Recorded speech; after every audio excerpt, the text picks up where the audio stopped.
If you don't have the expertise, don't advertise. A lot of people keep asking me, do you get many brand deals now?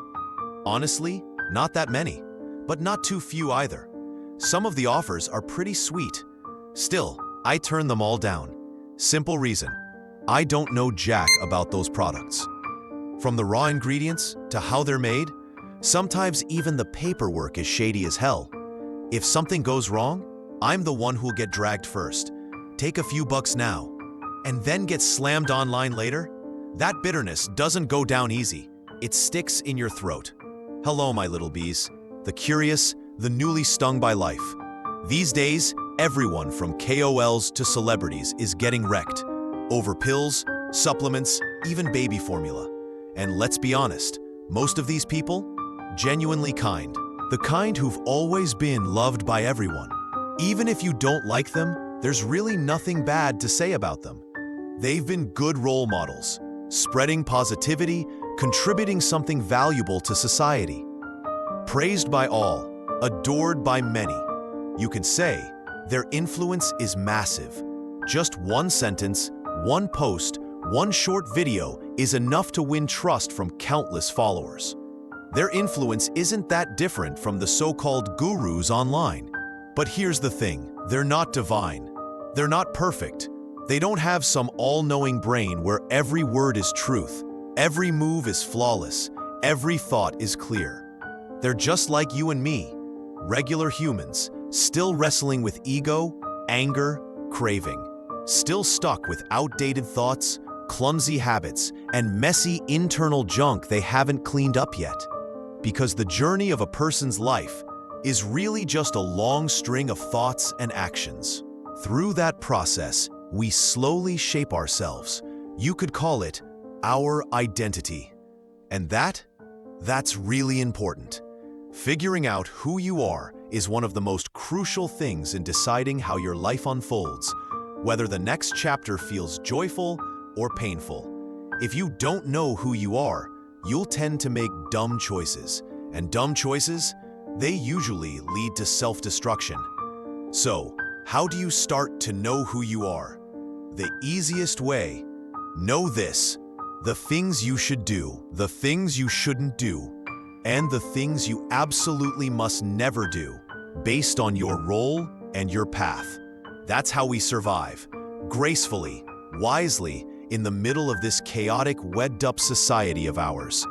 Even if I'm just a nobody and you're a top-tier celebrity, whether we should or shouldn't do something depends a whole lot on context, our position, our environment, the situation, and the timing. For example, no one's gonna stop you from singing Tears in Heaven at a birthday party. But let's be real, you probably shouldn't. Not if you still have any basic respect for people's teeth.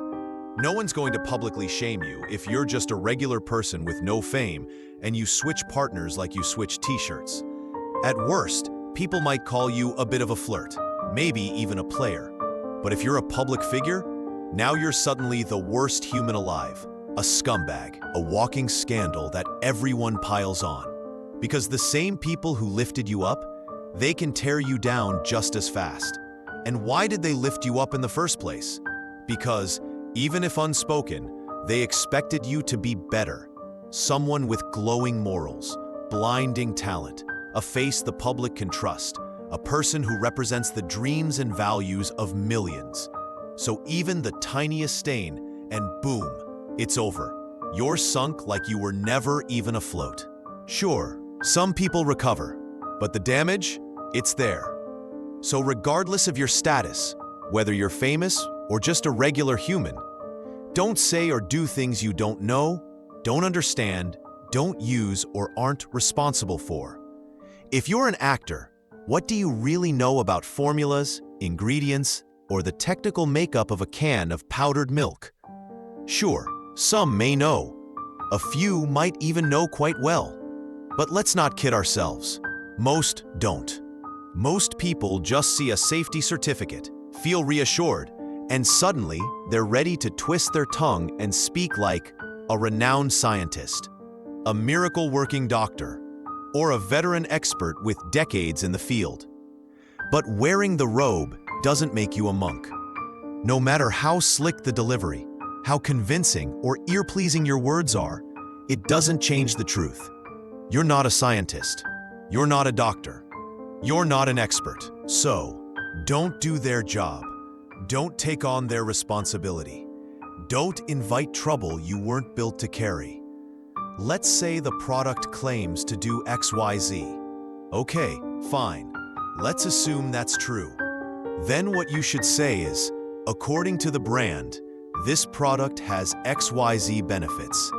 If you do understand the product, and I mean really understand it, then you'll know how to break down the ingredients, and from there, logically explain what those ingredients are meant to do. That's how real professionals talk.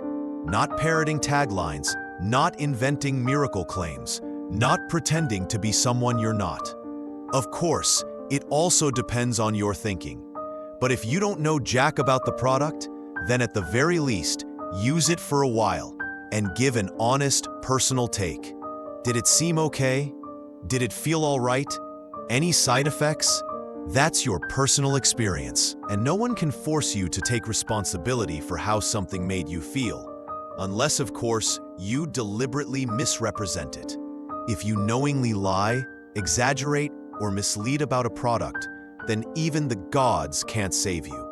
Because that's not just misinformation anymore. That's deception. And worse, you're deceiving the very people who care about you. The line between saying too much and scamming people is razor thin, especially if you don't have the habit of choosing your words carefully. That's how people end up in a mess, all from running their mouth a little too freely. Take this for example, a weight loss supplement that's mostly caffeine. You could say something like, according to the ingredient list the brand shared with me, each quick trim pill contains X milligrams of caffeine. And from what I understand, that's roughly equivalent to 3 cups of strong black coffee, taken all at once on an empty stomach at 8 a.m. See the difference? You're referencing the brand's info, not acting like you made the product yourself. In one version, you're simply relaying the label, the brand's words. If it's wrong, they take the hit. In the other version, you're presenting it like you're a scientist, a doctor, or a certified expert. And if anything goes wrong, you take the fall. But who are you really? Let's be honest. You're not a scientist. You're not a doctor. You're not a researcher.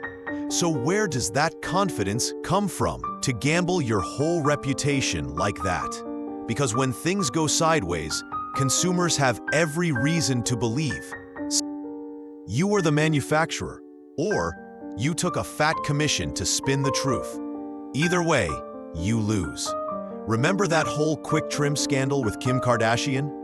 Public opinion split right down the middle. One side said, you scammed your own fans.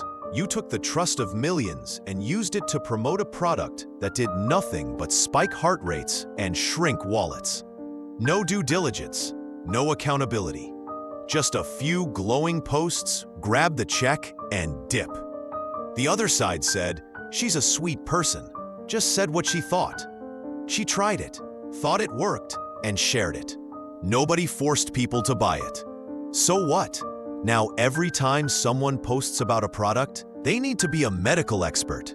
But listen folks, there are people out there who simply can't say whatever's on their mind anymore. We might love them for being raw, sincere, even a little naive. That unfiltered charm?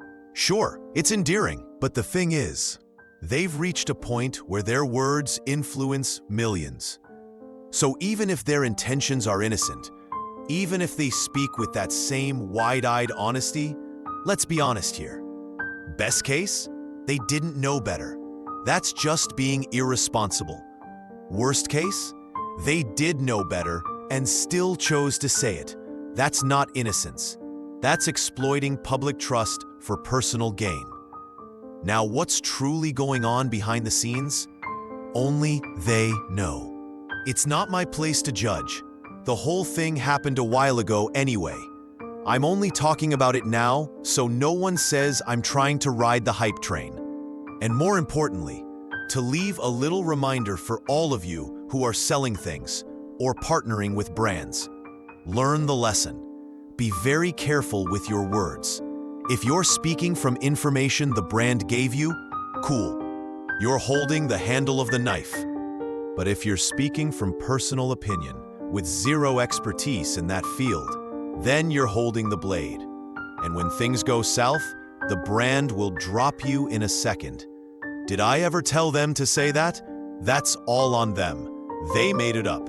And just like that, you're done. No one's backing you. No escape route. You walked right into the trap you built with your own words. If you're the creator, if you're the one who made the product and take full responsibility, then say what you want. But if you're not the one who made it, don't know the formula, don't know the features, don't even understand how the thing works, and still speak like you invented it, that's a recipe for self-destruction. And you know what? On average, 20 substandard products get exposed every single day. Every single day. It's no joke. Which means if you're selling something, you need to be extra cautious. You can spend years building trust and lose it all in a matter of days. It's not worth it, really. You ever see me randomly pushing products or endorsing sketchy stuff here? Nope. Unless it's something I personally made, or I understand it inside and out, or at the very least, I use it in my daily life. Yeah, I love money. I'm obsessed with it, can't lie. But the money's gotta be clean. No scams, no shady deals. That's how you sleep at night without choking on it. Speak truth. Sell what's real. No fluff, no fake hype, no pretending to be some kind of god. Sure, maybe it won't make you a millionaire. Sure, you won't go viral. Small bites don't fill you up, they say. But if you go all in, take giant greedy bites, and then choke, you'll end up puking it all back out anyway. Sometimes what you lose ends up costing more than what you gained. So yeah, I'm okay earning less. I'm okay being a little broke. I know my limits. I know I'm not built to carry the weight of huge responsibility. So I speak only on what I know. The real stuff, the honest stuff. Especially now, when every day, every single hour, another garbage product gets airtime on mainstream channels like it's the next holy grail. Please, be cautious, be cautious, be cautious. Important things you say 3 times. And hey, YouTube favors videos with likes and comments. So if this resonated with you in any way, if it hit even just a little, please drop a like, leave a comment, maybe subscribe. That alone means the world. It helps the message spread, and maybe, just maybe, it might save someone else from making a big mistake.